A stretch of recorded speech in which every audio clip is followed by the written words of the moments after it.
comme la dernière fois, d'accord? Voilà, l'enregistrement commence. Voilà. Shalom à tous, du coup je suis Eli et ce soir je vais vous parler d'un thème particulier, je vais prendre un passage et on va essayer d'étudier ce passage ensemble. D'accord? Ce soir, je vais pas faire un grand speech comme je le fais d'habitude, où je prends vraiment du temps, où j'ai mes papiers à côté et où je parle. Là, on va essayer de faire participer un petit peu tout le monde. D'accord? Donc, on va ouvrir les Bibles. Du coup, pour ceux qui ont leur Bible à côté, je vous invite à la prendre et à l'ouvrir dans le livre des Actes des Apôtres. Et petit bonus, Actes des Apôtres, en réalité, quand tu regardes dans les premiers textes, il s'appelle pas Actes des Apôtres, mais il s'appelle Actes du Saint-Esprit. D'accord? C'est les Actes du Saint-Esprit. Donc, ouvrez vos Bibles, du coup, Actes des Apôtres au chapitre 11. Actes des Apôtres au chapitre 11. Je vous laisse juste 30 secondes et ensuite on va commencer. Le temps d'ouvrir vos Bibles. Actes des Apôtres, chapitre 11.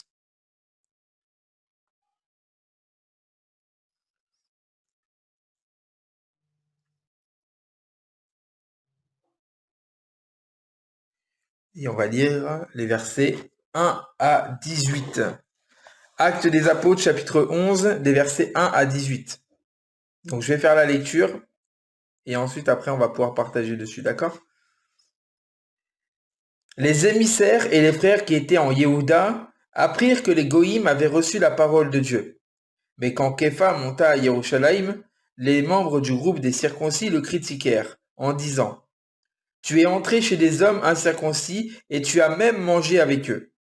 En réponse, Képha commença à expliquer avec force, détail, ce qui était réellement arrivé.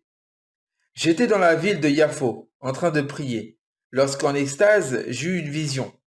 Je vis quelque chose qui ressemblait à un grand drap qui descendait vers la terre, tenu par ses quatre coins, et qui vint jusqu'à moi.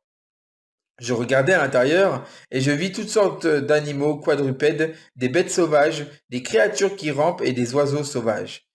Puis j'entendis une voix qui me dit: Lève-toi, Képha, tue et mange. Mais je répondis: Non, Seigneur, certainement pas. Jamais rien d'impur ou de treif n'est entré dans ma bouche. La voix se fit à nouveau entendre du ciel: Cesse de considérer comme impur ce que Dieu a rendu pur. Cela arriva 3 fois, puis tout fut immédiatement retiré dans le ciel. Au même moment, 3 hommes qui m'avaient été envoyés de Césarée arrivèrent à la maison où je logeais, et l'Esprit me dit de partir avec eux sans aucune crainte. Les 6 frères que voici m'accompagnèrent également, et nous entrâmes dans la maison de cet homme. Il nous raconta comment il avait vu l'ange qui se tenait dans la maison et qui lui disait: Envoie donc des hommes à Yafo et fais venir Chiméon, surnommé Képha. Il a un message pour toi par lequel toi et toute ta maison vous pourrez être sauvés. À peine avais-je commencé à parler que le roi Kodesh tomba sur eux comme sur nous au début. Et je me souvins que le Seigneur avait dit: Yochanan immergé dans l'eau, mais vous, vous serez immergés dans le roi Kodesh. Si donc Dieu leur a accordé le même don qu'à nous, qui avons mis notre confiance dans le Seigneur Yeshua, le Messie, qui étais-je pour faire obstacle à Dieu? En entendant ces choses, ils cessèrent de protester et commencèrent à louer Dieu en disant: Dieu a donc permis aux Goïm aussi de faire Teshuvah et de recevoir la vie. Ok.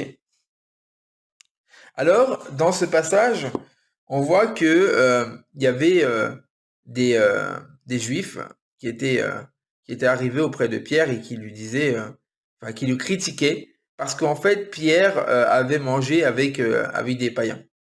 D'accord? À ce moment-là, Pierre fait le rappel de la vision qu'il a eue dans Actes chapitre 10, où il voit la nappe entourée, enfin la nappe nouée avec tous les quadrupèdes de la terre, et où là Dieu lui dit: tue et mange. C'est à ce moment-là où Pierre va retenir le fait que il ne doit considérer aucun homme comme impur ou souillé. D'accord? Parce qu'à l'époque, il faut savoir une chose, c'est que les Juifs considéraient le fait d'avoir des liens avec un païen et de manger avec lui comme quelque chose d'impur. Lorsque tu mangeais avec un païen en tant que juif, tu te souillais avec lui. Tu devenais impur toi-même parce que tu passais du temps en fait avec quelqu'un qui est impur. D'accord? Donc ça, c'est un système qui était connu des juifs de l'époque de Yeshua. Mais Dieu, il n'a pas compte de cela en fait. Dieu, il tient pas compte de ces choses. Dieu, lui, il veut sauver tout le monde. C'est pourquoi en fait, il a ouvert le salut à l'humanité entière. Et c'est pourquoi là, on voit les premiers goïms, donc les premiers païens, les premiers gentils à être sauvés après le baptême du Saint-Esprit. D'accord? Donc, ce qu'on voit, et ce sur quoi on va s'attarder ce soir, c'est le mot tchouva, le mot teshuva. D'accord? Teshuva qui veut dire en hébreu la repentance. D'accord? Shalom à ceux qui débarquent, hein. Je parle, mais on va essayer d'être structuré ce soir. Donc, le mot tchouva, qui veut dire la repentance, veut aussi dire en fait retourner vers Dieu, d'accord? Retourner à l'état d'origine, retourner vers l'origine, d'accord? Teshuva, ok? Et en fait, lorsque Pierre, là à ce moment-là, parce que c'est lui, hein, Shimon Kefa, c'est Pierre. En fait, lorsque Pierre dit à ses compagnons qui arrivent et qui le critiquent que ces païens avaient reçu le baptême du Saint-Esprit, il disait, mais en fait, Dieu a ouvert la repentance aux nations, en fait. Dieu a ouvert la repentance aux païens. Ok?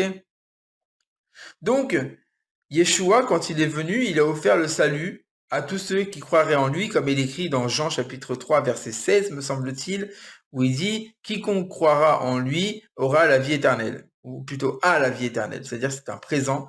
Lorsque tu crois en Yeshua, tu as la vie éternelle. D'accord? Maintenant, la teshuva, donc la repentance, elle est liée à un état de pécheur qu'on a tous en fait à la naissance. Chaque être humain, en fait, quand il naît dans un monde perverti, dans un monde mauvais. Et l'être humain, en fait, naît et grandit dans ce système-là de perversion morale et de perversion physique. Et en fait, apprend de ce monde. Et du coup, en lui, en fait, se crée un nouvel homme qui n'était pas prévu que cet homme-là grandisse. Et cet nouvel homme, en fait, c'est ce qu'on appelle l'homme sauvage, d'accord, ou l'homme naturel. Et en fait, il prend de l'ampleur jour après jour pour enfin après devenir accompli. Ce que nous dit Yeshua, ce que nous dit la Bible en général, c'est qu'en fait, cette ancienne nature, elle doit être crucifiée avec Yeshua, elle doit être crucifiée avec Christ, et c'est ça qu'on appelle la Teshuvah. La Teshuvah, en fait, c'est le retour à Dieu. Mais tu ne peux pas retourner à Dieu tant que tu n'as pas été dépouillé de cette ancienne nature. Parce qu'en fait, il y a comme un barrage, il y a comme une barrière entre toi et Dieu lorsque tu demeures dans la nature pécheresse. Lorsque cette nature pécheresse est clouée à la croix, alors à ce moment-là, tu as la capacité d'aller vers Dieu et tu as été, la Bible elle nous dit, l'objectif du sacrifice, ça a été de réconcilier Dieu avec les hommes et les hommes avec Dieu. Ça veut dire quoi? Ça veut dire qu'en fait, on a dorénavant accès à la divinité, on a accès dorénavant en fait au Père, et du coup on a accès à Dieu et on a accès en fait à son plan de salut éternel pour nous.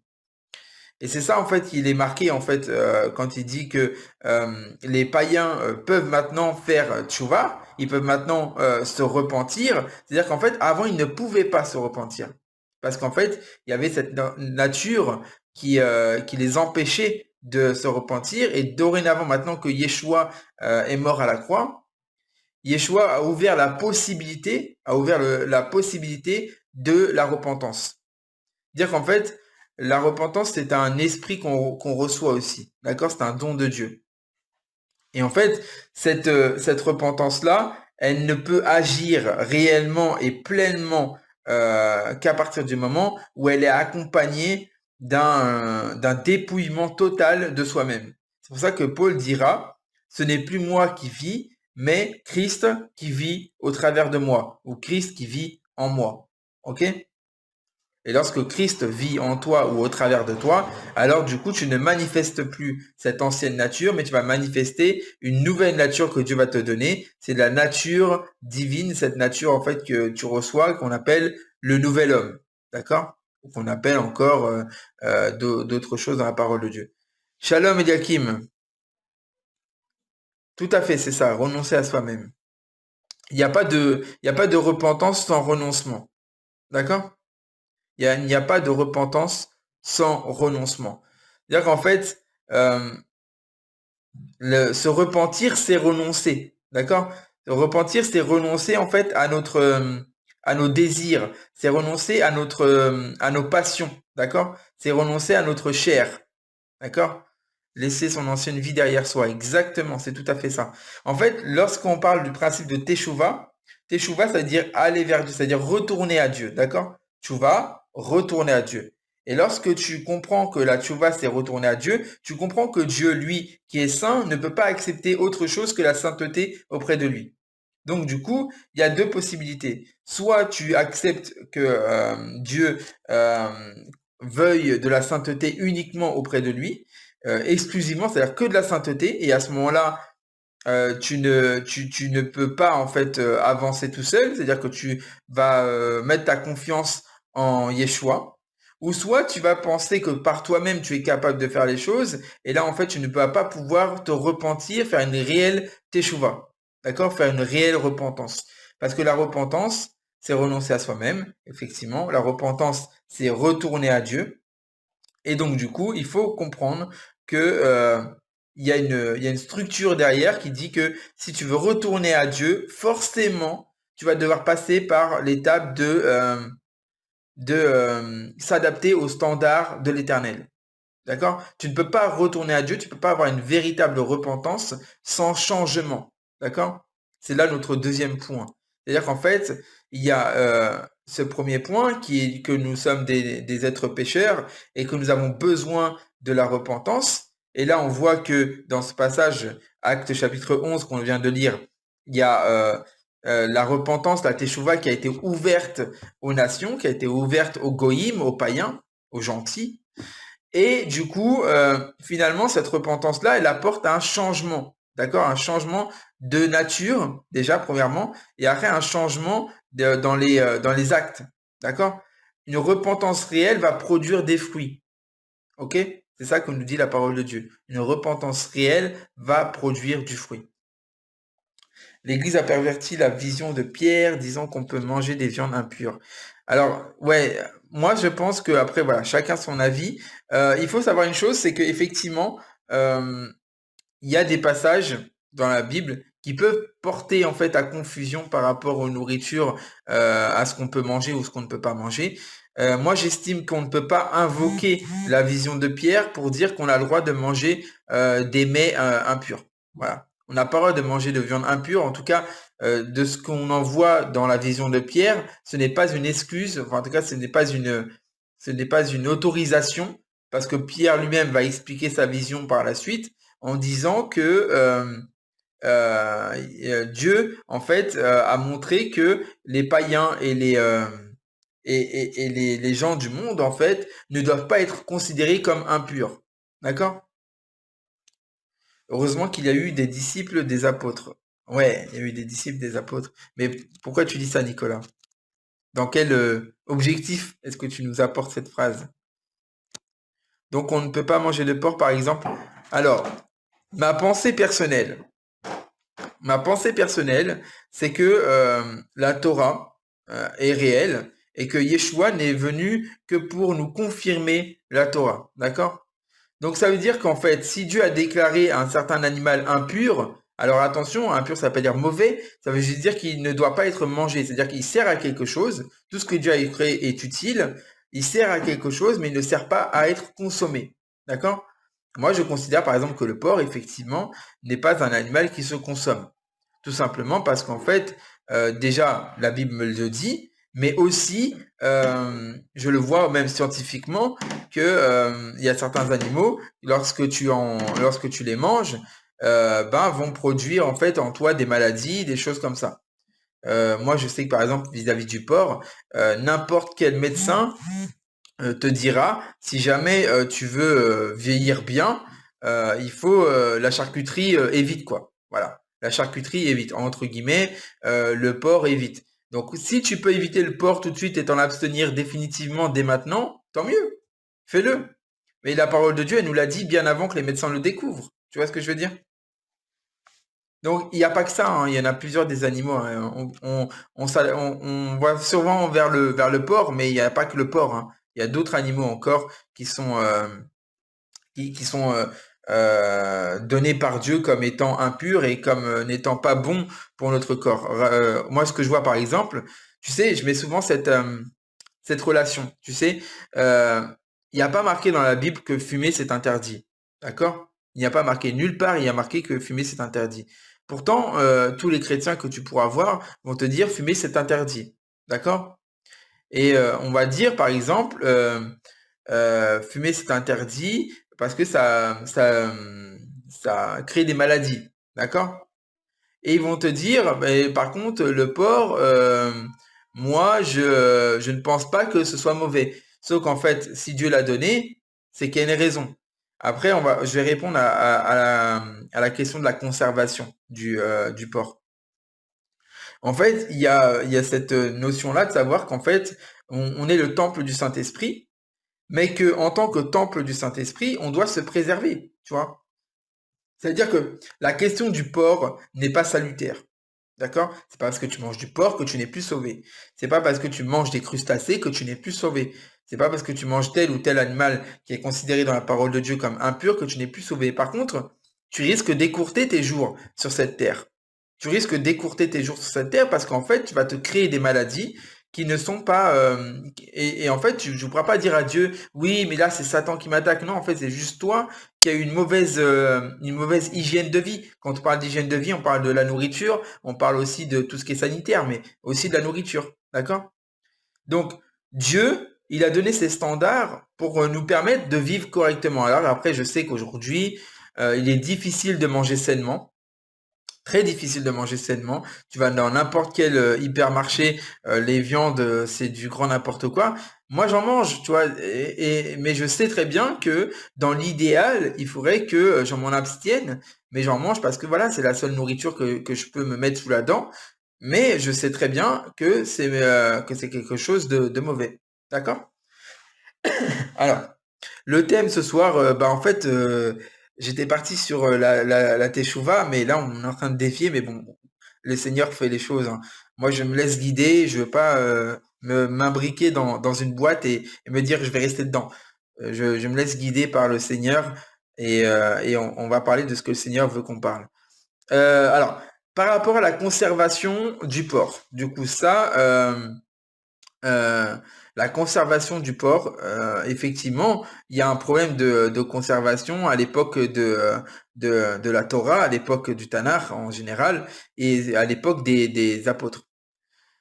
En revanche, le problème de conservation n'est pas la raison pour laquelle Dieu interdit le porc. D'accord?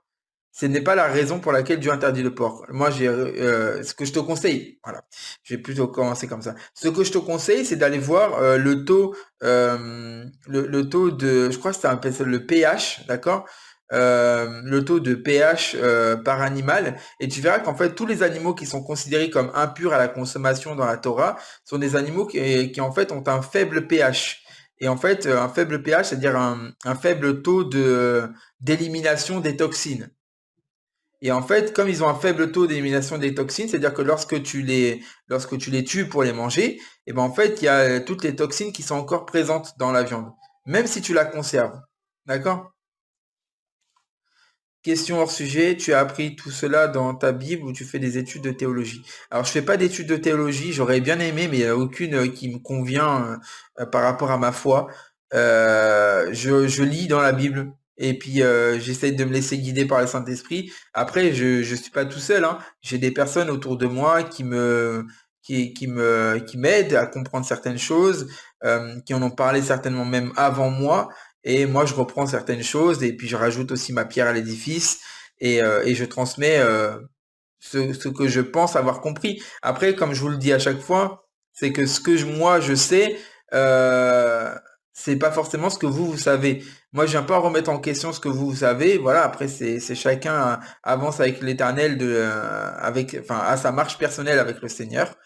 Et moi, je vous partage la mienne, en fait. Je vous partage ma compréhension des choses. Je vous partage comment moi je vois les choses. Après, chacun est libre d'avancer avec le Seigneur de la même manière que moi ou pas. Enfin, moi, peu importe après. Moi, je veux juste vous partager des choses euh, sur lesquelles voilà, je me pose des questions.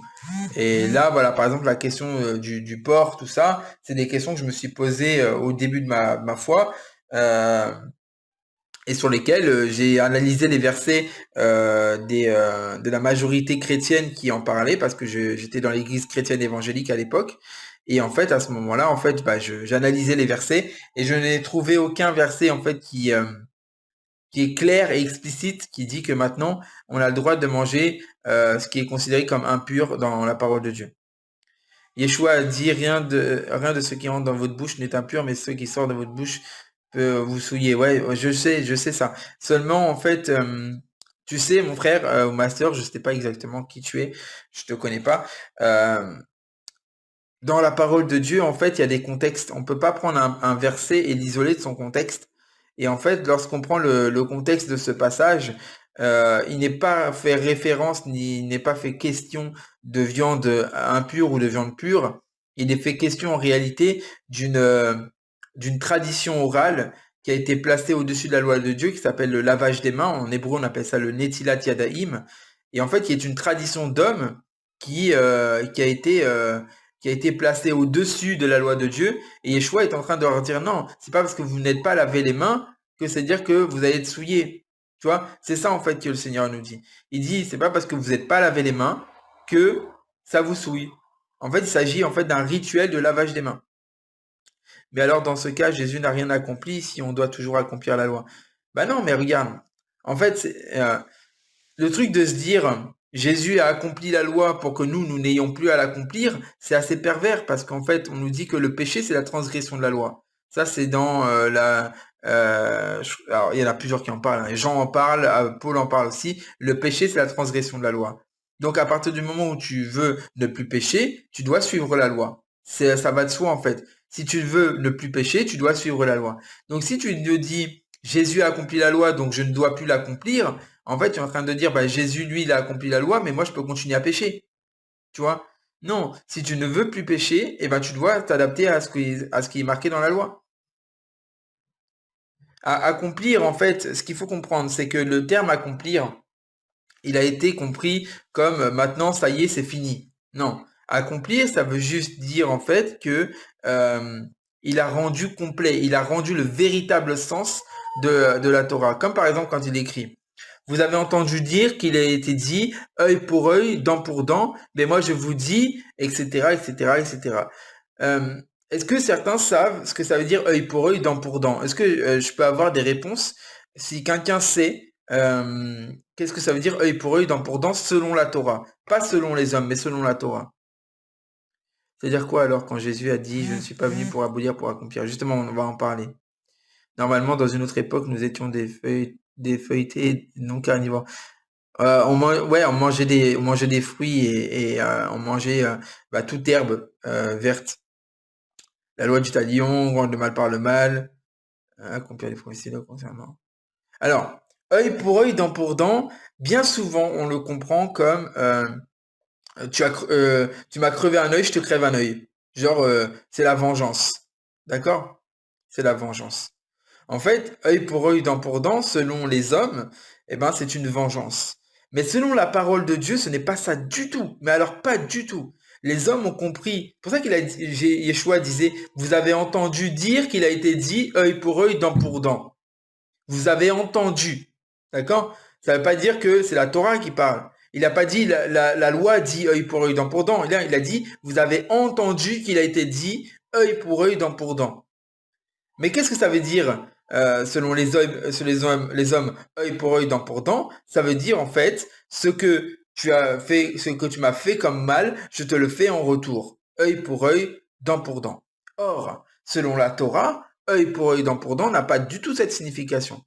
Selon la Torah, œil pour œil, dent pour dent, c'est si je t'ai crevé un œil, alors je répare, je fais une réparation, je paye des dommages et intérêts. En fait, dans la loi, il est marqué, vous pourrez lire c'est dans le livre de Lévitique, j'ai pas le chapitre exact, mais si par exemple tu as fait du mal à quelqu'un et que cette personne-là, malheureusement, à cause de ce mal que tu lui as fait, n'est plus en capacité de travailler, alors tu dois pourvoir à ses besoins. C'est ça, œil pour œil, dent pour dent. C'est-à-dire que si tu as crevé un œil, alors tu dois, toi, t'adapter pour combler le mal que tu as fait. Dire que œil pour œil, donc c'est-à-dire que si tu as crevé un œil, alors tu dois devenir toi-même un œil pour ton prochain. Si tu as si tu as pété une jambe à ton prochain, alors tu dois devenir toi aussi une jambe pour ton prochain. Si tu as fait un tort à ton prochain qui l'empêche de travailler, alors tu dois pourvoir à ses besoins. C'est ça, œil pour œil, dent pour dent. C'est ça ce que la Torah nous dit. La Torah nous dit pas qu'œil pour œil, dent pour dent, c'est rendre le mal pour le mal. Ça, c'est ce que les hommes en ont fait. Mais ce que la Bible nous dit, c'est que œil pour œil, dent pour dent, c'est des dommages et intérêts. C'est en fait, la Bible, elle a été prise comme support pour faire la loi, par exemple la loi française aujourd'hui, pour ceux qui sont en France. La loi française nous dit que lorsqu'on a causé un dégât à quelqu'un, on doit payer ce qu'on appelle des dommages et intérêts. D'accord? Des dommages et intérêts. Et du coup, ces dommages et intérêts, euh, c'est ce qu'on appelle en fait c'est ce qu'on appelle œil pour œil, dent pour dent. C'est en réalité réparer le mal que tu as fait. Si tu as crevé un œil, alors tu répares l'œil. Si tu n'es pas en capacité de le réparer, alors tu le combles. Tu vas combler ce manque chez l'autre. Et ça, il existe aussi pour spirituellement, hein. Quand le Seigneur nous dit que les forts supportent les faibles. En réalité, c'est aussi une sorte d'œil pour œil, dent pour dent. D'accord? Ça veut dire qu'en fait, à ce moment-là, le Seigneur est en train de nous dire, si toi qui es fort, si toi tu es fort, donc ça veut dire que tu dois supporter celui qui est faible, c'est comme si en fait tu avais une personne sur qui tu avais fait du mal, alors du coup maintenant tu dois pourvoir, tu dois combler ce mal que tu as fait, combler le manque lié à ce mal. Ok? Alors attendez, parce que je regarde sur l'ordinateur, ce sera peut-être mieux. Et il dit quoi encore après, s'il te plaît? Alors après, œil pour œil, dent pour dent, il dit plein de choses, hein. C'est le sermon sur la montagne. Il parle du fait que quiconque regarde une femme avec envie l'a déjà convoitée dans son esprit, enfin déjà commis l'adultère, etc., etc., hein. Pour une offense légère, oui, on paye, mais une blessure grave, non.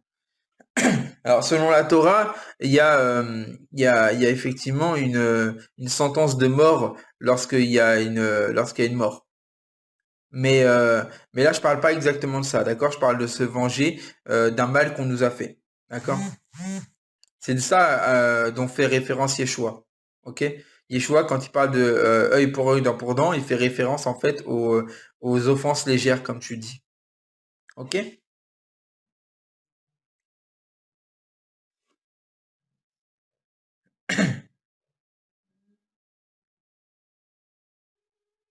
J'espère que tout ça c'est clair. J'espère que vous arrivez à cerner un petit peu ma manière de voir les choses.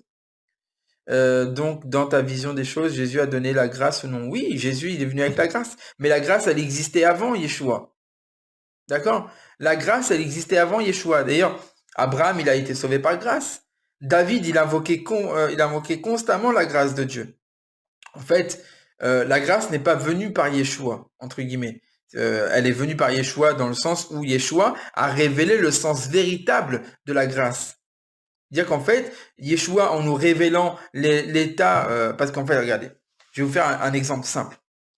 Vous savez, quand Yeshua il est venu, il a durci la loi. Pourquoi je vous dis ça? On va prendre juste un exemple.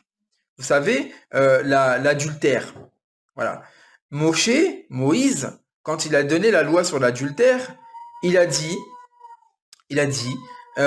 si jamais on te voit coucher avec une femme qui n'est pas la tienne, alors tu as commis l'adultère. Et il faut qu'il y ait deux témoins qui le voient, d'accord? Et les deux personnes doivent être lapidées en place publique. Ça, c'est Moïse qui le dit, d'accord? Qu'est-ce que dit Yeshua? Yeshua, il est encore plus dur. Il est plus dur que ça. Parce que Moïse, il juge les actes. Moïse, il va juger les actes commis. Yeshua, il juge quoi? Yeshua, il juge un truc, mais c'est énorme. Yeshua, il dit, si dans ton esprit, tu regardes une femme dans l'intention de la convoiter, alors tu as déjà commis l'adultère dans ton cœur. C'est-à-dire que Yeshua, il est encore plus dur que Moïse. Et bien souvent, on dit, oui, mais voilà, la loi, elle est dure et tout. Mais Yeshua est plus dur encore. Yeshua, il juge le cœur, merci. Il juge le cœur. Et à ce moment-là, lorsque on peut être, on va dire, on peut être juste devant la loi de Moïse. On peut être juste devant la loi de Moïse. C'est possible. Mais devant la loi de Yeshua, on ne peut pas être juste. C'est pas possible. Parce que Yeshua, il va juger il va regarder le cœur et les reins. Il va sonder les cœurs et les reins. À ce moment-là, tu ne peux pas être trouvé juste devant l'Éternel si l'Éternel sonde ton cœur et tes reins. S'il juge juste tes actes, alors oui, tu peux te retenir, tu peux faire des choses et tout. Mais s'il juge ton cœur, là, c'est autre chose. Donc Yeshua est encore plus dur que Moïse. Donc moi, par exemple, je ne comprends pas pourquoi certains me disent ah oui, mais la loi de Moïse, c'est dur. Non, c'est pas dur du tout. Franchement, la loi de Moïse, elle n'est pas dure du tout. Moi, je pense que même la loi de Yeshua est plus dure, même. C'est clair. Alors, qui peut être sauvé, dit Pierre. Ouais, qui peut être sauvé? Et Yeshua, il répondra aux hommes, c'est impossible, mais à Dieu, tout est possible. C'est pour ça que Yeshua a versé de son sang pour être l'intercesseur. Tout à fait. Tout à fait. En versant son sang, son propre sang, Yeshua est devenu en fait une sorte de passerelle entre nous et Dieu. D'accord? Voyez comment ça peut être profond? La loi reste. La loi reste. Mais, c'est là où il y a un problème, c'est qu'en fait, on passe du jugement des hommes au jugement de Dieu. Parce que avant, avec Moïse, le jugement, il appartenait aux hommes. Et les hommes ne peuvent pas juger les cœurs. Les hommes ne peuvent juger que les actes. Alors que Dieu, lui, qui juge les cœurs, lorsque Yeshua est venu, il nous a tous remis à notre place et tout le monde a été enfermé dans le péché. En fait, Yeshua est venu redonner le véritable sens de la loi. Parce que quand Dieu a donné la loi à Moïse, eh ben, c'était ça que Dieu avait en tête. D'accord? Si je peux dire ça comme ça. C'est ça que Dieu avait envie de transmettre. D'accord? Et Yeshua, lui, quand il est venu, eh ben, il a dit, écoutez, ouais, d'accord, on vous a jamais pris en train de voler, on vous a jamais pris en train de mentir, on vous a jamais pris en train de commettre l'adultère, on vous a jamais pris en train de, etc., etc., etc. Mais par contre, Dieu, lui, qui est dans les lieux secrets, vous voit lorsque vous êtes seul. Et là, c'est encore plus compliqué. Et la loi est beaucoup plus compliquée à suivre à ce moment-là. Mais ça ne veut pas dire qu'elle est impossible, ça veut pas dire qu'on ne doit pas la suivre. C'est pour ça qu'il dit, nul ne vient au Père que par moi. Ouais, tout à fait. Parce qu'en fait, sans Yeshua, notre seul recours, c'est la loi. Or, la loi nous condamne. La loi, alors attention, la loi n'est pas là pour nous condamner à la base. À la base, la loi, elle est là pour nous expliquer les standards de Dieu. La loi, elle est là pour nous montrer la sainteté de Dieu. D'accord? Et nous qui désirons être saints, nous devons nous sanctifier selon ce qui est écrit dans la loi. Parce que on ne peut pas se sanctifier en dehors de la loi. Parce que la sanctification, elle se fait par la loi, justement. C'est parce qu'en fait, Dieu est saint, qui nous a donné sa loi, qui, elle, est sainte. Et si on veut être saint nous-mêmes, alors on doit suivre la loi. Maintenant, Dieu, grâce au sacrifice de Yeshua, nous donne une sorte de temps de latence. C'est-à-dire qu'en fait, on a un temps durant lequel on peut apprendre sans être condamné. Parce qu'avant, tu commettais un acte, tu étais condamné tout de suite. Alors qu'aujourd'hui, par la grâce qui est venue en Yeshua, eh ben maintenant, on n'a plus, c'est-à-dire qu'on peut commettre un péché, mais on apprend tous les jours à suivre la loi, et c'est pas parce qu'on a commis un péché qu'on va mourir tout de suite. C'est clair? Mais notre chair ne nous permet pas d'être sauvés sans la grâce de Yeshua. Tout à fait. Tout à fait. Alors, la justification, elle ne se fait exclusivement que par le sang de Yeshua. Il n'y a pas de justification en dehors de Yeshua. Tu ne peux pas trouver ta justification dans la loi. Parce qu'en fait, la justification, C'est en gros cet acte qui te ramène d'un homme naturel, d'un homme charnel, à un homme spirituel, à un homme qui est né de nouveau. D'accord? Et cette justification, tu peux pas la faire toi-même. C'est-à-dire que c'est pas parce que tu vas suivre la loi que là maintenant tu vas passer de l'état de naturel à l'état de spirituel. C'est pas possible. En fait, le seul moyen pour devenir un homme spirituel, c'est de laisser mourir l'homme charnel. Et en fait, cette mort-là, nous, si on l'a subie, on est condamné. Et en fait, Yeshua a pris sur lui cette condamnation et nous a permis de devenir des hommes spirituels grâce à son sang, en fait. D'accord? Parce que maintenant, nous ne passons plus en jugement. La Bible, elle nous dit que celui qui croit en Christ ne passe pas en jugement.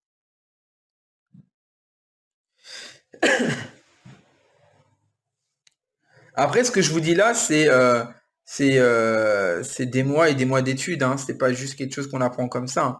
Moi, j'ai pris du temps, beaucoup de temps par rapport à tout ça, et j'en suis encore très très loin de la vérité. Hein. Très très loin. C'est le Saint-Esprit en nous qui fait mourir la chair. Tout à fait. Et en fait, de toute manière, il faut savoir une chose, c'est que la chair, elle a été ensevelie avec Christ. C'est ce que nous dit la parole de Dieu. Elle a été ensevelie avec Christ, et nous sommes nés de nouveau avec Christ. C'est-à-dire que par lui nous sommes morts et par lui nous sommes ressuscités. Voilà. Parce qu'il nous dit, il est la résurrection et la vie. C'est-à-dire quoi, croire en Christ? Ah, belle question. Oh là là là là. Ça veut dire quoi, croire en Christ? Croire en Christ. Alors, croire en Christ, ce n'est pas simplement dire je crois. Déjà. Croire en Christ, ce n'est pas simplement dire j'ai foi. Voilà. Croire en Christ, ce n'est pas simplement juste dire ça y est, je crois, c'est bon, je sais qu'il est là, et puis c'est tout. Non. Croire en Christ, c'est obéir à Christ. Croire en Christ, en fait, c'est se mettre en conformité avec Christ. Parce que lorsque tu crois, tu te conformes à. D'accord? Tu ne peux pas croire et ne pas te conformer à. Parce que si tu crois mais que tu ne te conformes pas, euh, bah en fait c'est très paradoxal parce qu'en fait tu vas vouloir quelque chose, mais tu vas pas te mettre les moyens pour y arriver. Tu vois ce que je veux dire? Donc croire en Christ, c'est suivre Christ. Croire en Christ, c'est obéir à Christ. Croire en Christ, c'est se conformer à Christ. Or, qu'est-ce qu'a fait Christ? Qu'est-ce qu'il a fait? Comment il a agi? Comment il a marché? Et en fait, tout ça, parce qu'il dit, hein, nous devons marcher comme il a marché. Paul dira, soyez mes imitateurs comme je le suis moi-même de Christ. Donc, en réalité, en fait, nous devons lire et nous imprégner de l'identité de Mashiach. Donc, moi, j'appelle ça Mashiach, donc, parce que en hébreu, Christ, ça veut dire Mashiach. Donc, nous devons nous imprégner de l'identité de Mashiach pour ensuite, après que cette identité pénètre en nous, qu'elle nous remplisse et qu'ensuite déborde de cette identité nouvelle qui est la nôtre, des fruits qui, eux, seront selon la marche de Christ. Je ne sais pas si vous comprenez. Croire et ne pas se conformer, c'est pire que de ne pas croire, tout à fait. Même Satan croit en Christ et elle tremble. Donc juste croire ne sauve pas. Ouais, tout à fait.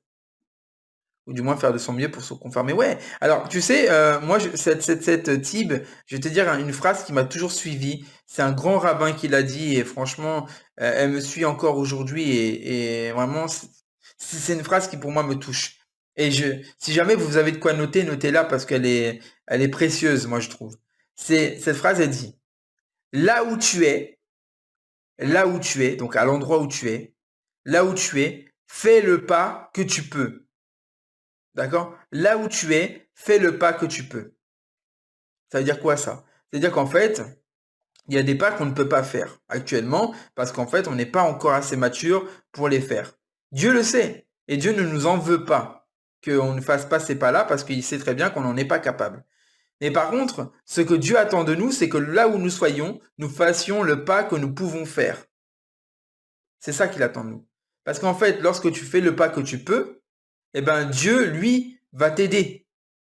Mais si tu ne fais pas le pas que tu peux, bah Dieu il va rester là où il est.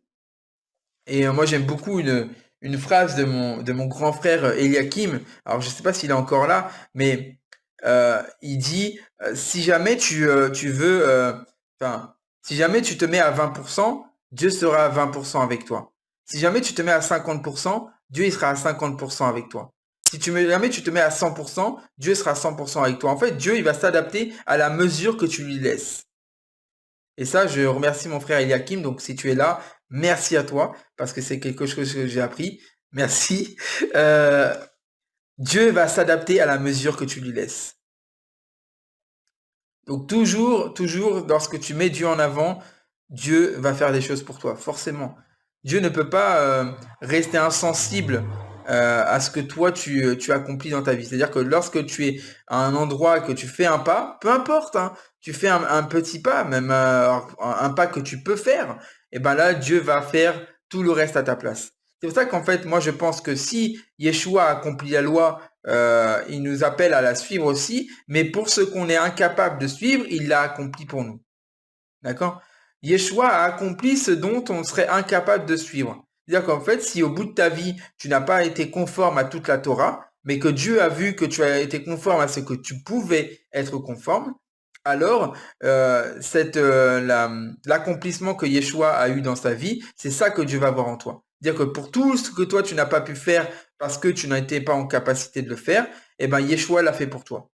Mais ça ne veut pas dire que tu ne dois pas faire les choses, tout simplement.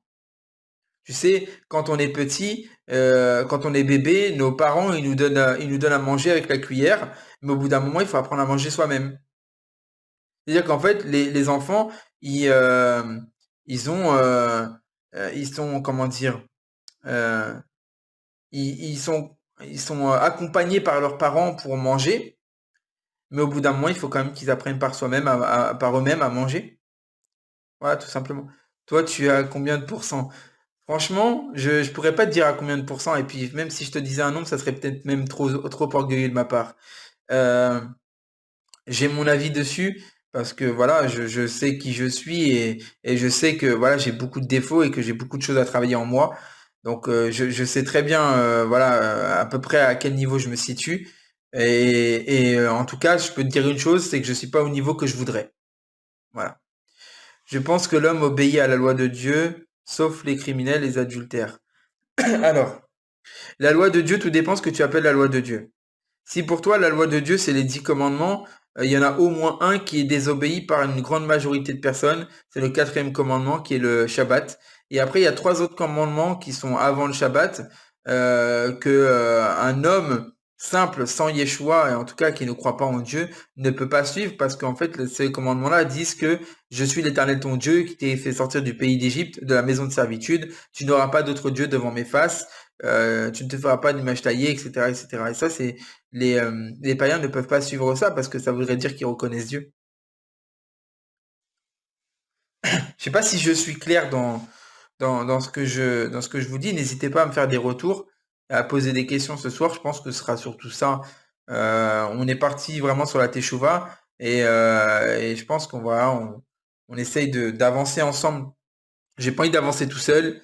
Voilà, je veux qu'on avance ensemble, qu'on grandisse ensemble parce que c'est l'objectif en fait. On est des frères et sœurs. On va s'édifier les uns les autres. Merci, 777 Ib. Au fait, il faut faire Shabbat ou pas? Alors oui, Shabbat, il faut le faire. Alors, je dirais même que Shabbat, ça ne se fait pas. Tu vois, Shabbat, ça ne se fait pas. Pourquoi je dis Shabbat, ça ne se fait pas? Parce qu'en fait, Shabbat, ce n'est pas quelque chose qu'on fait. Shabbat, c'est dire cessation. Bonne nuit, Lakim. En fait, Shabbat, c'est une cessation. Shabbat, ça veut dire s'arrêter. D'accord? Et shalom, shalom Pastagami, ça va bien et toi? Euh, En fait, le Shabbat, c'est une bénédiction, en effet. C'est un jour de repos dans la semaine, le septième jour en l'occurrence. Et moi, je considère que il fait partie des choses à réaliser dans sa vie, bien que le Shabbat orthodoxe ne soit pas forcément empreint de toute la vérité de l'Éternel. Je t'explique ça pour une simple raison, c'est parce qu'en fait, derrière le Shabbat, les Juifs orthodoxes ont mis 39 travaux interdits le jour du Shabbat. qui sont des découlements de ce qu'ils pouvaient penser du travail qu'on est interdit de faire le jour de Shabbat. Et en fait, ils ont mis des choses qui parfois peuvent prêter en fait à des confusions. Je t'explique par exemple. Il y a une loi durant le Shabbat que tout le monde connaît, hein, qui est de ne pas allumer la lumière. D'accord? Cette loi, elle part en fait d'une compréhension d'un verset qui dit que le jour du Shabbat, on ne doit pas allumer de feu. D'accord?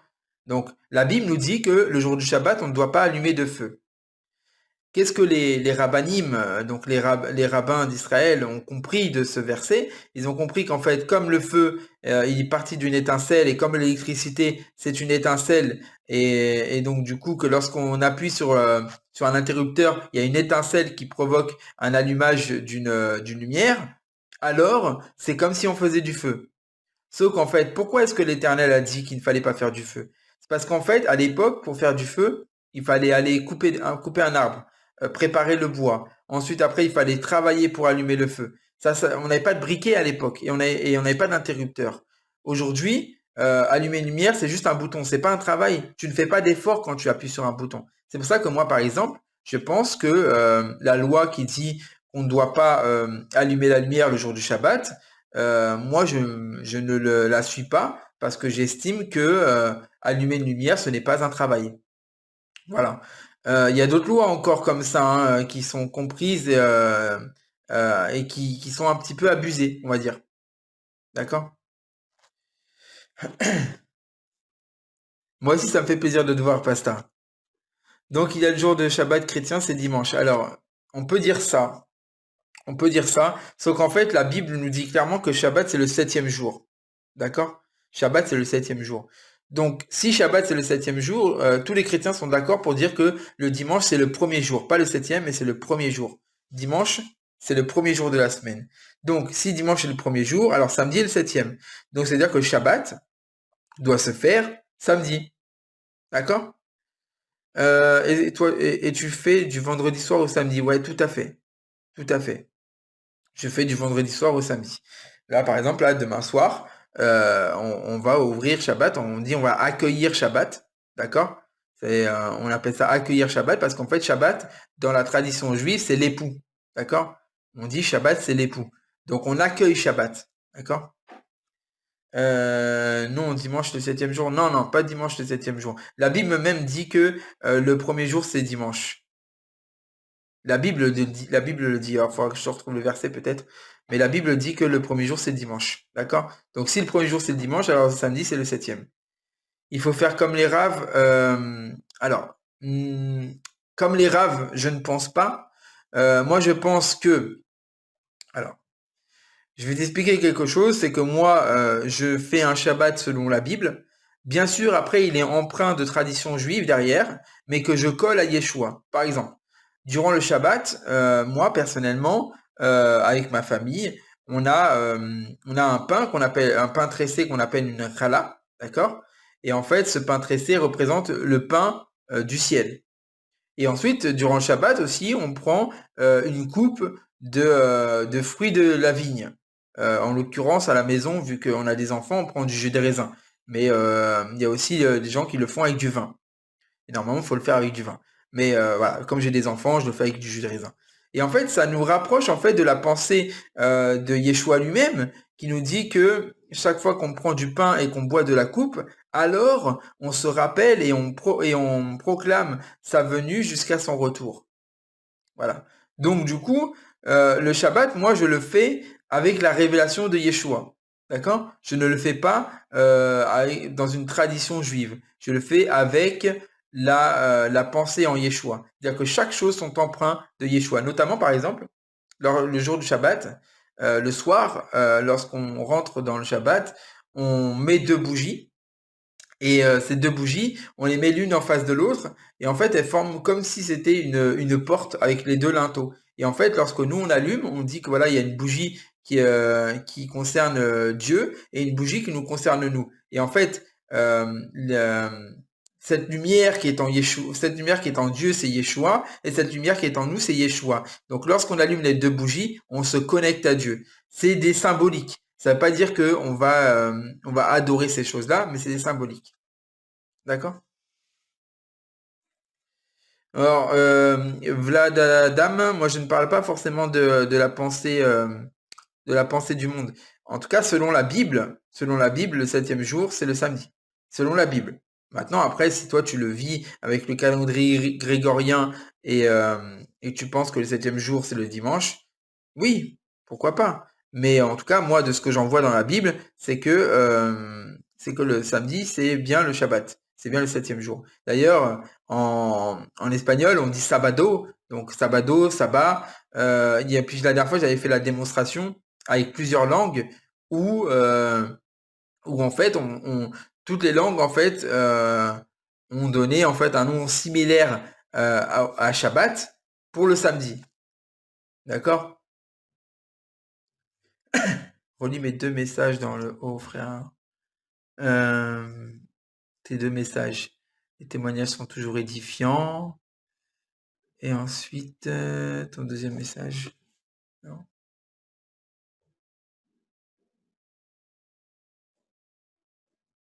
Les païens ne peuvent même pas suivre. Le premier, tu aimeras le Seigneur ton Dieu de toute ton âme, etc. Alors, je sais pas si c'est ça dont tu me parlais. Je sais pas, j'ai du mal à comprendre ce que tu me dis. Je parle aussi du verset, vous devez vous conformer à la loi du pays qui vous accueille. Alors, oui, sauf qu'en fait, le Shabbat, c'est une loi de l'Éternel, c'est pas une loi d'un pays. D'accord? Oui, mais ça me fait un peu peur de faire les choses et de les modifier à ma sauce comme ça, selon ma vision des choses. Ouais, tu as raison. Tu as raison. Mais c'est pour ça que moi, je lis la Bible et je pense que tu la lis aussi. Et lorsque tu lis la Bible, elles te disent ce que tu es censé faire le jour du Shabbat. D'accord? Elles te disent ce que tu es censé faire.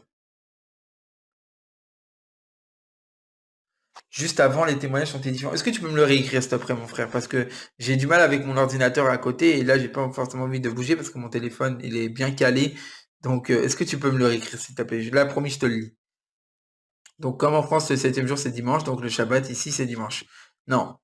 Non, non. Parce que le Shabbat, en fait, c'est un jour qui est par rapport à la loi de Dieu.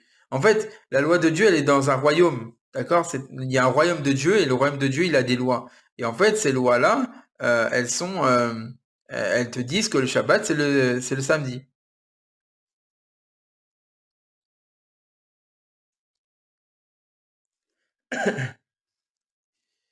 Tu feras le Shabbat selon ton bon vouloir et la Bible dit autre chose.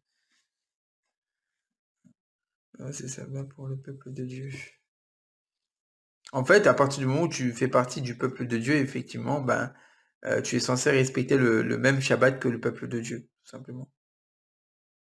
Et en fait, il faut savoir une chose, c'est qu'en Yeshua, il n'y a plus ni juif, ni grec, ni libre, ni esclave, ni homme, ni femme. Donc en fait, tous sont un en Christ. Et donc du coup, nos cultures, elles ne sont plus nécessaires en fait. Nos cultures, nos manières de vivre et tout, elles ne sont plus, euh, comment dire, elles ne sont plus adaptées au royaume de Dieu. Et en fait, on doit s'adapter au royaume de Dieu. Et à ce moment-là, on doit s'adapter à la culture de Dieu. Et Dieu, dans sa parole, le dit, le Shabbat, c'est le septième jour, et le septième jour, pour Dieu, c'est le samedi. Donc du coup, comme nous ne sommes plus ni juifs ni grecs, donc du coup, nous n'avons plus la culture juive ni la culture grecque, nous avons la culture de la Bible, alors nous devons suivre le Shabbat selon ce que nous dit la Bible. Et la Bible nous dit que le Shabbat, c'est le samedi. Ça, pour moi, le raisonnement le plus juste. Car Christ est la fin de la loi pour la justification de tous ceux qui croient. Alors attention au mot fin, parce qu'en fait, dans la Bible, il n'est pas écrit que c'est la fin de la loi, mais que c'est le but de la loi. La Bible dit le Shabbat, c'est la nuit de vendredi à samedi, et le dimanche, c'est pas le septième jour. Voilà, tout à fait. Tout à fait. En fait, pourquoi est-ce qu'on parle de la nuit, de la nuit, enfin, d'une nuit à une autre nuit? Parce qu'en fait, dans la Bible, quand on regarde Dieu, quand il a fait les jours, il dit il y eut un soir, il y eut un matin. Donc en fait, il commence toujours par le soir, le Seigneur.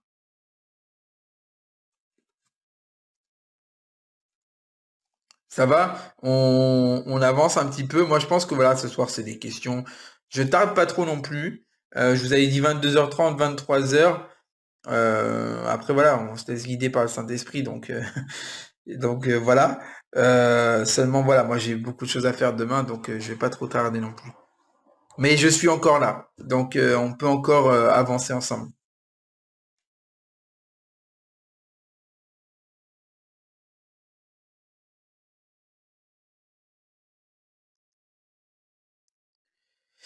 En effet, Moïse définit ainsi la justice qui vient de la loi. L'homme qui mettra les choses en pratique vivra par elle, c'est ça?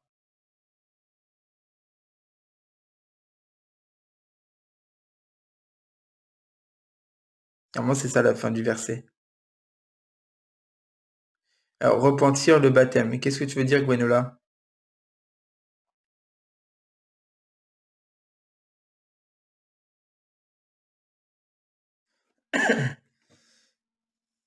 Mhm. En fait, euh, il faut comprendre que si tu mets en pratique la loi dans l'intention de te justifier par la loi, alors tu dois trouver la vie dans la loi. Et là, il y a la vie dans la loi, hein. Il y a la vie dans la loi. C'est juste nous qui sommes tellement pécheurs qu'en fait, nous ne pouvons pas être sauvés par la loi. Mais la loi, à la base, elle a pour vocation de nous rapprocher de Dieu. D'accord? Je disais, j'aimerais bien entendre ton témoignage, comment tu as rencontré Jésus-Christ. Ah, ouais, alors là, mon frère, je pourrais pas te répondre comme ça. C'est très long, c'est très, très, très long. J'ai l'intention de faire une vidéo sur YouTube. Donc, il y a ma page YouTube sur mon TikTok. Et puis, je sais pas quand est-ce que je la ferai. Je vais essayer de la faire quand même au plus vite pour vous expliquer mon témoignage vraiment de la manière la plus complète possible. D'accord? Donc, à ce moment-là, de toute façon, je ferai une vidéo sur TikTok pour dire que quand j'aurai mis mon témoignage, je ferai une vidéo TikTok pour le dire. Ok? Naître eau et Saint-Esprit. Est-ce que je peux expliquer? Alors, naître d'eau, bah, c'est le baptême de Yohanan, le baptême de Jean. Et puis naître de l'Esprit, c'est naître du Saint-Esprit. En fait, c'est-à-dire que... euh, alors, je vais te prendre pour ça, en fait, une histoire qui est dans la Bible. En fait, dans la Bible, il y a un passage, en fait, où Yeshua est invité à des noces à Cana. Et en fait, durant les noces, il vient à manquer du vin. Et à ce moment-là, la mère de Yeshua arrive devant lui. Alors la mère, elle est même pas, enfin, c'est même pas forcément des gens qui sont organisateurs du repas, hein. Donc on se demande même pourquoi est-ce qu'elle se prend autant la tête. Mais la mère de Yeshua vient dire à Yeshua, ils n'ont plus de vin. Et là, Yeshua, il dit, mais mon heure n'est pas encore arrivée. Donc là, déjà, c'est spécial. Elle dit, ils n'ont plus de vin, et lui dit, mon heure n'est pas encore arrivée. Mais Yeshua va faire un miracle ce jour-ci. En fait, il va prendre des personnes, des serviteurs qui sont là, et il va voir 6 cruches d'eau, enfin, 6 gros vases d'eau, qui peuvent contenir, je crois, c'est un truc comme 100 litres, un truc comme ça. Euh, et, euh, et il va dire, remplissez ces jarres d'eau.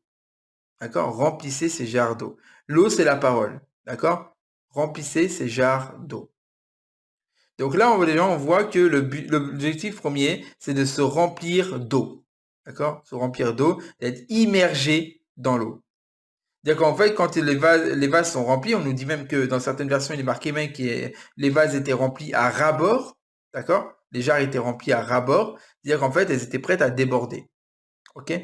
À ce moment-là, Yeshua dit, puisez de cette eau et portez-en aux personnes qui sont attablées et servez-leur. Et là, au moment où ils servent, c'est là, à ce moment-là, où on voit le vin sortir de la cruche. D'accord? Qu'est-ce que ça veut dire ça? Et pourquoi je le mets en relation avec ce que tu m'as dit par rapport au baptême d'eau et au baptême d'esprit? En fait, il faut savoir une chose, c'est que tu ne peux pas recevoir le Saint-Esprit sans avoir été convaincu de la parole avant. D'accord?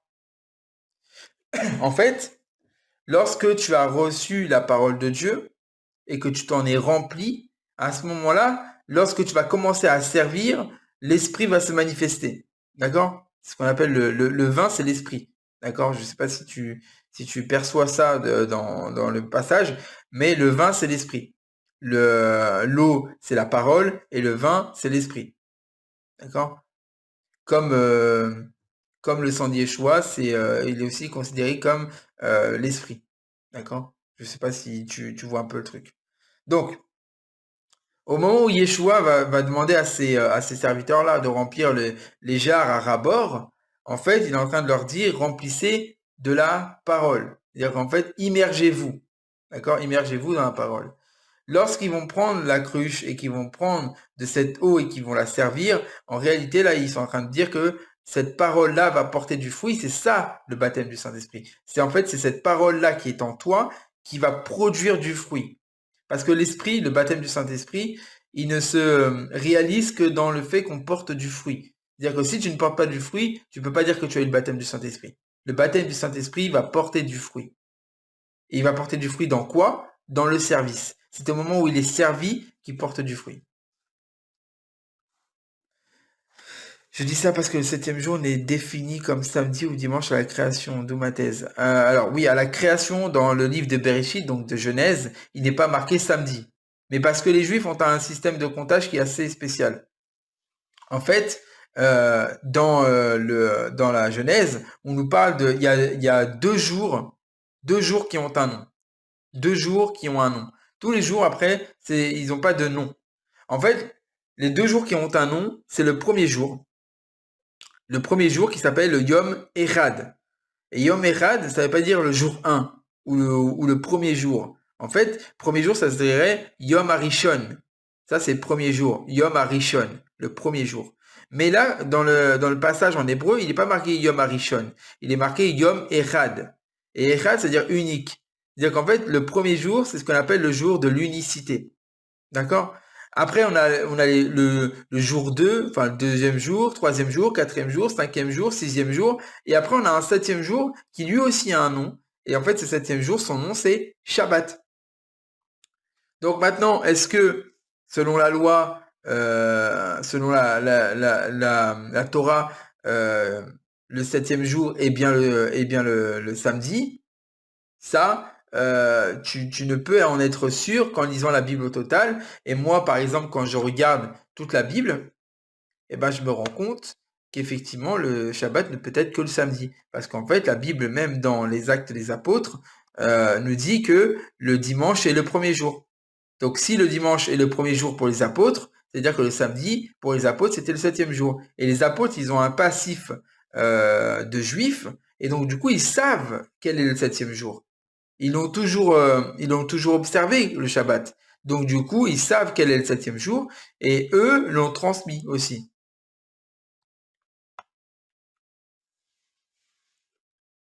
Ah, gloire à Dieu.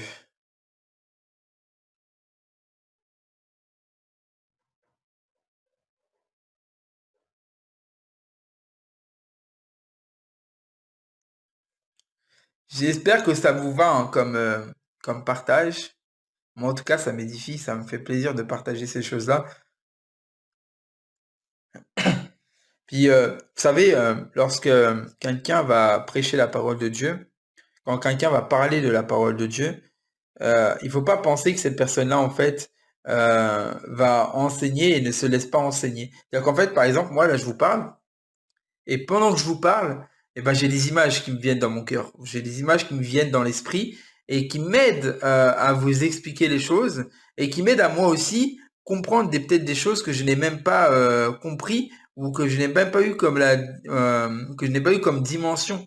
D'accord? Et ça m'aide après à les partager. D'accord? Le dimanche, c'est par rapport à la résurrection de Jésus-Christ chez les catholiques, tout à fait. 1 Corinthiens 6, 17, mais celui qui s'attache au Seigneur est avec lui un seul esprit. Ouais. À la Pentecôte, les disciples ont reçu le baptême du Saint-Esprit. Ouais. Et tu sais, c'est quoi la Pentecôte? Shavuot en hébreu, c'est Shavuot en hébreu, c'est le moment, exactement le moment en fait, où les Israélites ont reçu la Torah au mont Sinaï. Et ça, c'est fort parce qu'en fait, la Torah a été reçue, la Torah sur les tables a été reçue le jour de Shavuot, donc le jour de la Pentecôte. Et le jour de la Pentecôte, l'Esprit de Dieu qui lui explique la Torah a été reçu aussi. En fait, le jour de la Pentecôte ont été reçus la loi dans les tables et la loi dans le cœur, le même jour. Mais c'est la femme samaritaine au puits avec Jésus-Christ, les noces de Cana, de ce que tu as expliqué. Alors les noces de Cana, c'est pas le même passage qu'avec qu'avec la samaritaine. Ah oui, excellent, je savais pas. Ouais, tout à fait. Tout à fait. En fait, le truc, c'est que il faut comprendre une chose. C'est que chaque fête de l'Éternel, qui est décrite dans Lévitique chapitre 23, a une raison d'être. C'est pour ça que Actes chapitre 2, on nous dit le jour de la Pentecôte. Pourquoi ils disent ça? Pourquoi est-ce qu'ils insistent sur le fait que c'est le jour de la Pentecôte? Parce qu'en réalité, ils savent très bien que le Saint-Esprit ne pouvait pas être donné en dehors, enfin, ne pouvait pas être donné ailleurs que le jour de la Pentecôte. Ça pouvait pas être autrement. Parce que la loi sur les tables a été reçue à la Pentecôte. Donc la loi dans le cœur doit forcément être reçue à la Pentecôte. Ça peut pas être autrement. Et en fait, il faut comprendre que chaque fête a un accomplissement physique et un accomplissement prophétique.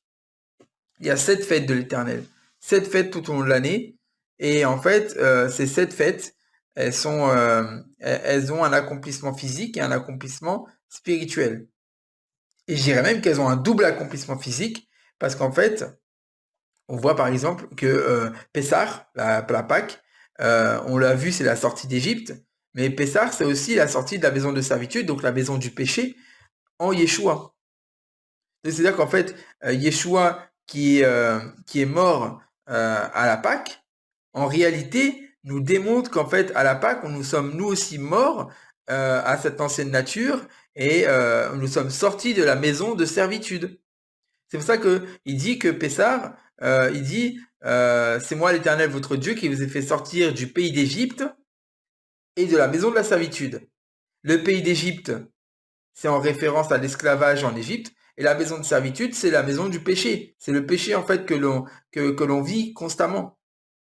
Et en fait, Yeshua nous a fait sortir de cette maison de servitude. Il nous a fait sortir de notre état de pécheur. Et nous sommes maintenant des nouvelles créatures capables de ne plus pécher. Mais à l'heure encore actuelle, on expérimente ce qu'on les disputes ont expérimenté. Oui, mais pas de la même manière.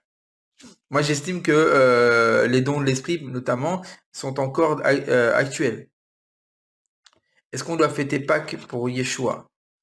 Je pense qu'on doit fêter Pessah, donc la Pâque, et qu'on doit la fêter avec Yeshua. En fait, moi, je t'invite, enfant de Dieu, à t'intéresser à ce qu'on appelle le Seder de Pessah. Je vais le noter avec mon autre compte. Alors, Seder de Pessah. Je t'invite à rechercher ça, le Seder de Pessah, d'accord? Et tu verras qu'en fait, les Juifs, lorsqu'ils fêtent Pessah, donc la Pâque, les Juifs en fait ont ce qu'on appelle un ordre. Et en fait, dans cet ordre, il y a beaucoup de choses qui nous rappellent Yeshua. Il y a beaucoup de choses qui nous rappellent. On voit par exemple, notamment à ce qui se présente sur le sur le plateau du Seder. On voit par exemple par rapport aux matzot qui sont disposés, donc aux pains sans levain qui sont disposés sur la table. Il y en a 3.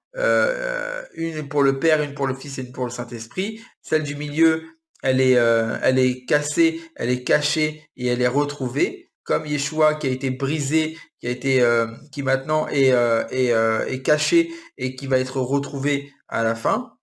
On a aussi ce qu'on appelle les verres de vin, du coup, il y en a 4, plus un cinquième qui est pour Élie.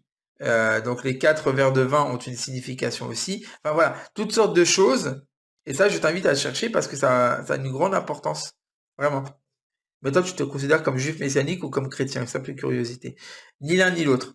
En fait, je me considère pas comme juif messianique parce que les juifs messianiques disent que les seuls qui doivent respecter la loi, ce sont les juifs, que les chrétiens en Yeshua, que les disciples de Yeshua qui sont pas juifs ne doivent pas suivre la loi, et les chrétiens disent qu'ils doivent pas suivre la loi. Moi, je suis ni l'un ni l'autre. En fait, si on voudrait me rapprocher de quelque chose, ça serait plus en fait du mouvement nazaréen. mais ce serait pour me rapprocher de quelque chose. Mais en soi, moi, je me considère disciple de Yeshua. Yeshua a-t-il pris le céder de Pessah avec ses disciples? Ouais, ouais, ouais, tout à fait. C'est pour ça que les disciples, tu sais, Crispation, les disciples ont posé la question, Seigneur, qui est le plus grand? Ils ont dit, Seigneur, qui est le plus grand? Et en fait, il y en a beaucoup qui disent, oui, à ce moment-là, les disciples, ils étaient orgueilleux, ils ont voulu savoir qui était le plus proche de Yeshua. Mais non, c'est pas ça du tout. Ils ont demandé qui était le plus grand. Pourquoi? Parce qu'en fait, dans le Seder de Pessah, il y a un ordre de passage. Il y a un ordre de réalisation. C'est-à-dire qu'en fait, chaque personne a quelque chose à faire. Et en fait, c'est du plus grand au plus petit. Tu vois? Et c'est la raison pour laquelle ils ont posé la question au Seigneur pour qui est le plus grand, c'est parce qu'en fait, ils voulaient savoir dans quel ordre est-ce que ça allait se passer. Tu comprends? Donc, Yeshua a effectivement pris le Seder de Pessah avec ses disciples.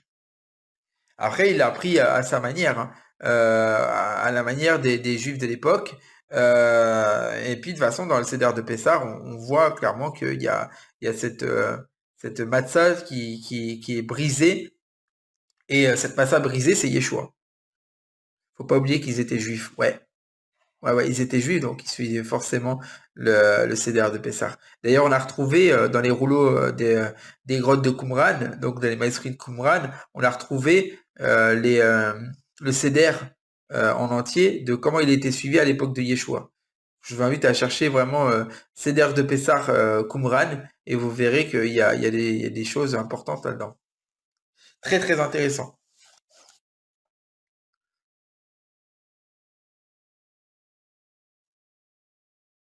Ok, Vladadam, shalom à toi et puis bonne nuit. Et, et n'hésite pas à revenir, hein, ça fait plaisir. N'hésite pas à revenir.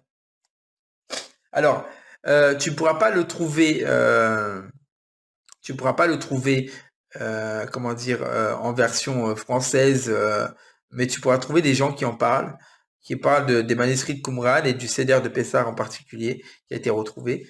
Et là, tu pourras voir que effectivement, bah, en fait, il colle parfaitement au Seder qu'on a actuellement. Seder, ça veut dire ordre.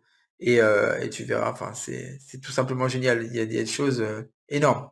Et quand on voit ça, on se dit, mais comment est-ce que je fais, moi, aujourd'hui, pour croire enfin, comment est-ce que je pourrais faire pour ne pas croire à tout ça? C'est pas possible. Il y a tellement de choses qui sont faites, mais de manière parfaite. Et tous les manuscrits de Qumran confirment ce qui est marqué dans la Bible. Tous. Du coup, tu crois pas au parler en langue, le don de prophétie, de faire un miracle? Alors, alors, le parler en langue, j'évite d'en parler parce qu'en réalité, moi, ça me semble bizarre.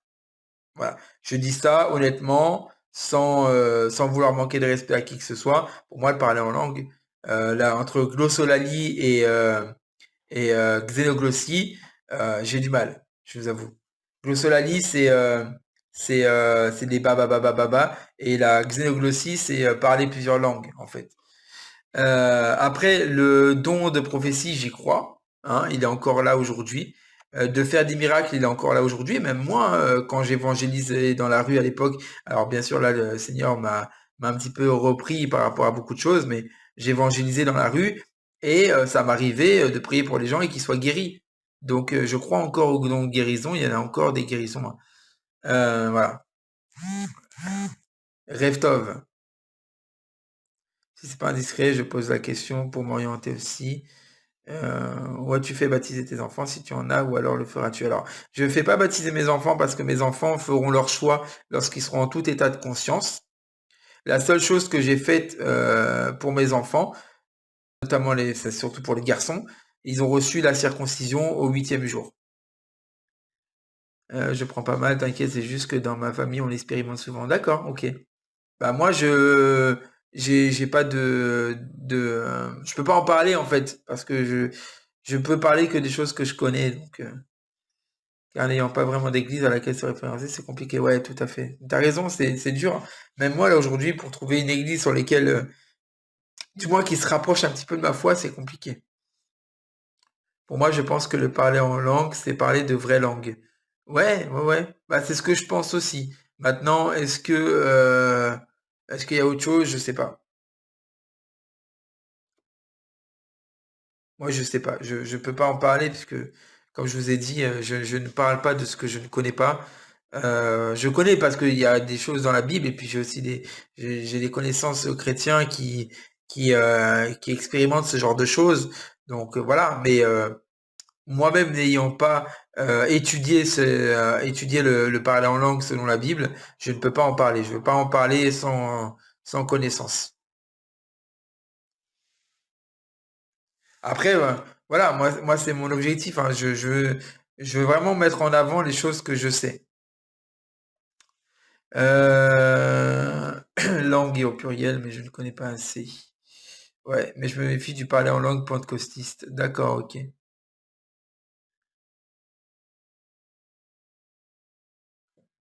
Ouais, on va pas dériver sur le parler en langue parce que c'est vrai que moi je n'ai aucune connaissance dessus.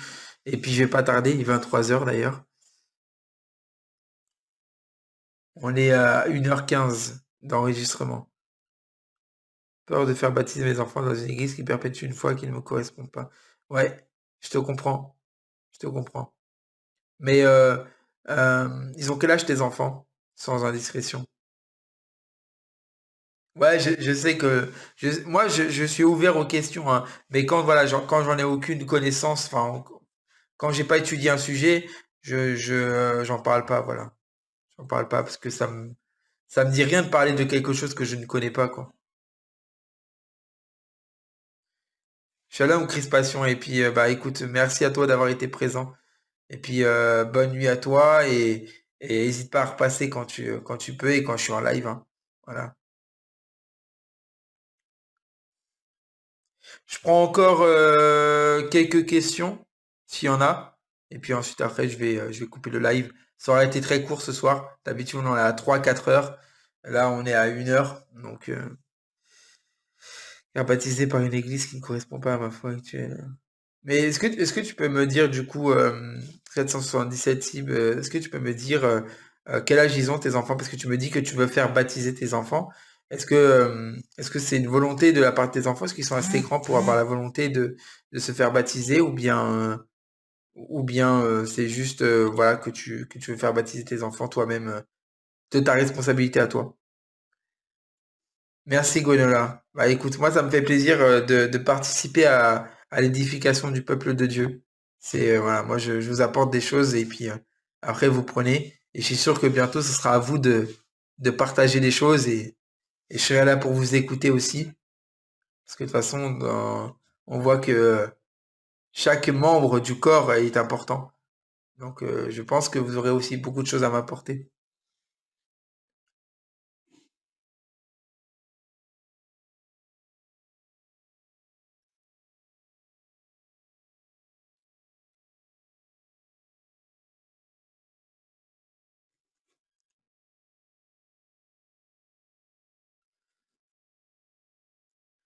En tout cas, on est parti vraiment d'un passage et puis on a vraiment dérivé, mais ça a été conduit par le Seigneur et moi je l'ai senti vraiment que ça a été conduit par le Seigneur, on a été vraiment édifié, même moi, hein. J'en apprends chaque jour aussi, donc je suis content, hein.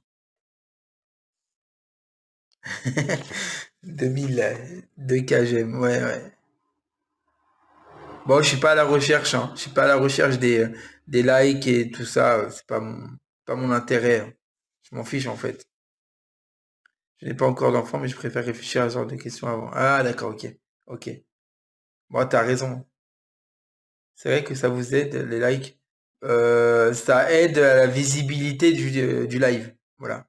Ça aide en fait à ce que le live soit visible. C'est-à-dire que plus il y a de likes, plus il y a de personnes qui vont trouver le live dans leur recherche. Maintenant, ça m'apporte rien, hein. Ça m'apporte absolument rien.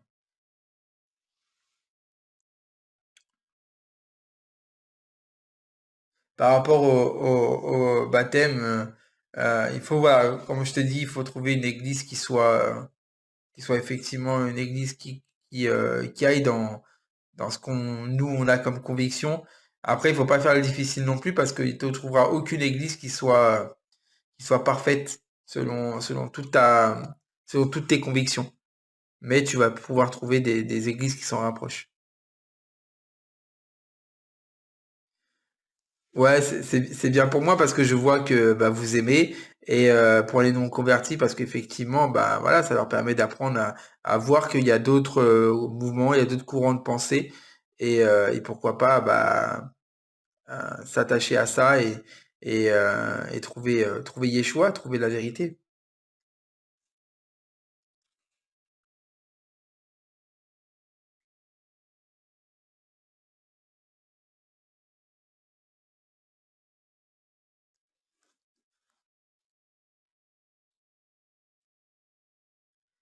Est-ce que dans la Bible la polygamie est interdite? Encore une fois, c'est une question, ça demande du temps, hein, cette question-là. Je te réponds 2 secondes. La Bible nous dit que un homme a une femme. Maintenant, il existe des exemples dans la Bible qui nous font part du fait qu'il y a des hommes qui ont eu plusieurs femmes. On en voit plusieurs dans la Bible.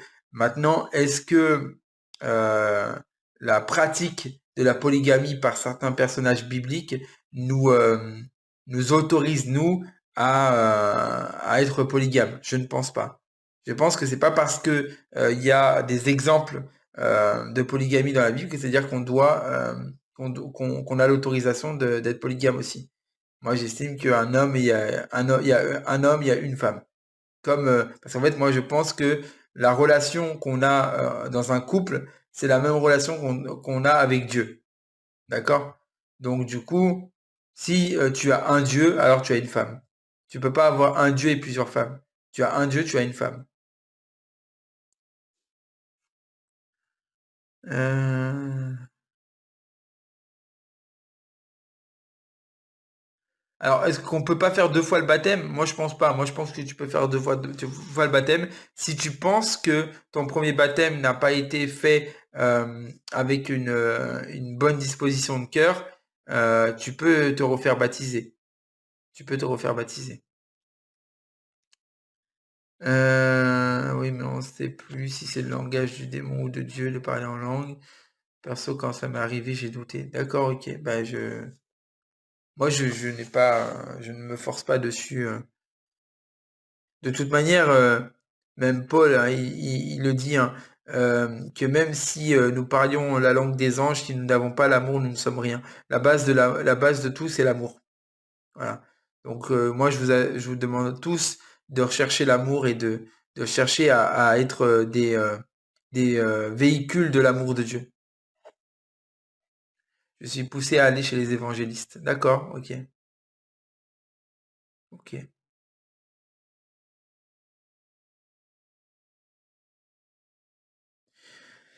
Les amis, 23h08, moi je commence à fatiguer, demain j'ai une longue journée, donc je vais vous laisser. Pour ceux qui avaient encore des questions, je suis désolé, je les prendrai plus tard dans un autre live. En tout cas, merci à tous d'avoir été présents, ça a été très court ce soir, mais très édifiant quand même, d'accord? Je vous souhaite à tous une très très belle nuit et un grand shalom. Et surtout, voilà, rester dans la paix du Seigneur et chercher la vérité. D'accord? C'est surtout très important. Chercher la vérité parce que on dit la vérité vous affranchira. Ok?